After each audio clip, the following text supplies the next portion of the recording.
Hello mga kalinggay. It's Sunday and it's a rest day. So ganito ako magka-rest day. Kanina pa po niya nararamdaman na parang aalis ako, kaya nakabantay siya lagi. Nakaupo ako dun sa mahigaan ko. Nandyan siya lagi. Just lagi naman siyang nandito. Sa kanyang higaan. Kailangan ko maglakad ng ganyan.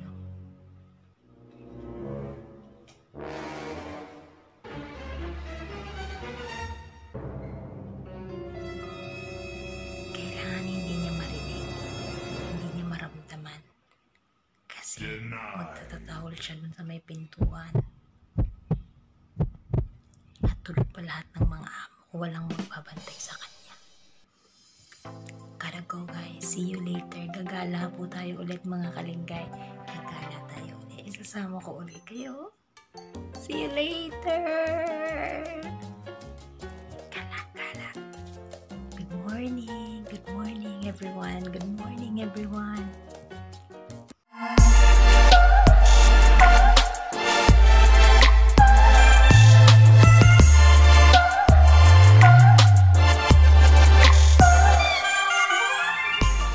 Hi mga kalinggay, ayan, update.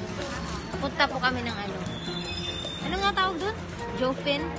So Jofin sa Old Street, pupunta kami ng Old Street mga kalinggay. Tapos, ayun, nandito na kami, nasakay na kami, nag-ano na kami ng local ticket sa RTA. So, for you to get TRA, for you to get TRA, for you to get TRA, for you to get to ride the TRA train, kailangan po kayong pumunta ng main station. Kasi nandito lang po yung may train ng local train. Pasensya na po, kakakain ko lang po ng Napoli. As in, hinihingal po ako talaga sa busog. Kasalanan po kasi niya, nilibre niya ako ng Napoli. Grabe ako. Siya talaga may kasalanan. Ayan, nag-aantay po kami dito ngayon para sa train na ito, para makasakay kami papuntang Roifang ba pag? What? Roifang ba pag ano nito? Basta yan o. Yung lugar na yan, Roifang. I don't know how to really read this. Rufang. Ayan. Sabi niya, Rufang daw. Basta R-U-I-F-A-N-G. Ayan. Iba kasi ang ano ng mga check po sa kanilang mga pronunciation eh. So, ayun. Hinihingal pa ako mga kalinggay, as in super hinihingal ako. Ayan, mag-aantay tayo ng train kasi wala pang train. So, see you later again. Ayan na po! Tumunog na po. Ibig sabihin, recess na. Favorite subject nating lahat, recess. Ay, mga kalinggay. And ang dami pong tao. I think so papunta din sila sa aming pupuntahan. Ipapakita natin yung color pink.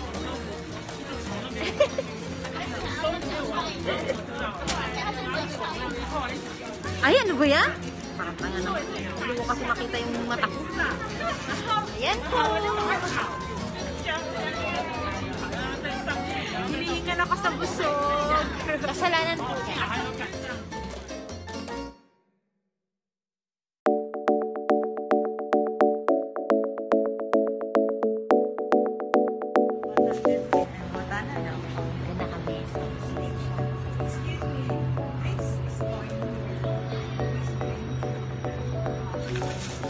Punta na kami sa Roifang, sa Rufang pala daw. Roifang ang pagbasa niya. So, see you again later mga ano. Ito yung sasakyan niyo.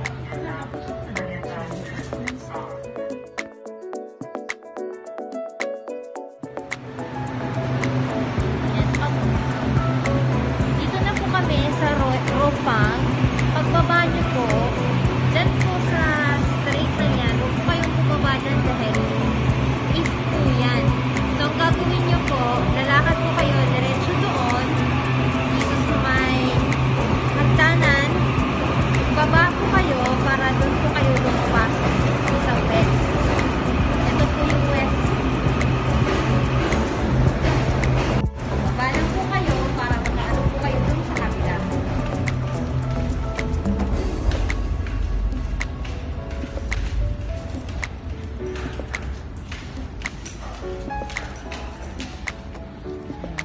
lakad. Ayan, si Maymay. Sundan niyo si Maymay.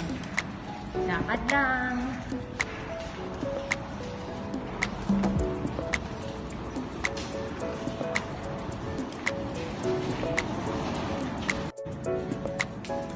Hello po ulit. Nandito na po kami sa Rufang. Bali, papunta na po tayo sa west. Sa west tayo mag-i-exit. Iyon yung sabi ko kanina, bababa kayo sa may hagdanan. Akyat tayo sa may hagdan. Sorry. At, ayan. Ayan po si Maymay, ang aking tour guide. So, andito na po tayo sa may station ng west. Tapos lalabas na po tayo. Wait. Grabe, lakas ng ulan, may At unfortunately, umuulan po. So, harap daw po ng welcome, paglabas po natin sa station is may harap na welcome. So, we will go left. Left po, lakad lang po tayo hanggang sa makita natin ang police station. Let's go, guys! You can also take a taxi mga kalingga. It will cost you 250 NT. Well, if pag naglakad kayo, lalakad lang kayo diretso, left side from welcome, and then you will find this police station. Dire-diretso lang, and then makikita nyo yung bus stop. Sakay kayo ng 1062. It will just cost you 15 NT.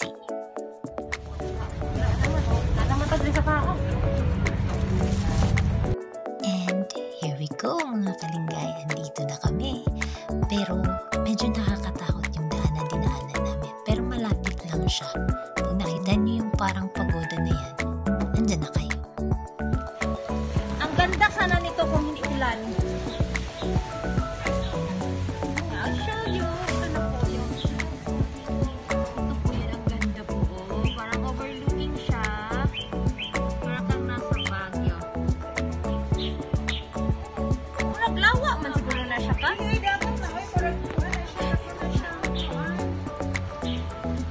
Wala akong kuyot mga linggay. Magsasaka. Words na lagi. Ayan. Masig mura na nilang payong dito. Diba? So, ayun mga kalinggay. Here we go. Andito na po to sa Jufen, Old Street. So, see you on sa part 2 po ng ating video. Doon po natin makikita ang gala namin sa mismong Old Street. Sana may natutunan kayo. Thank you for watching. God bless. Yung sa part 2 mga kalinggay.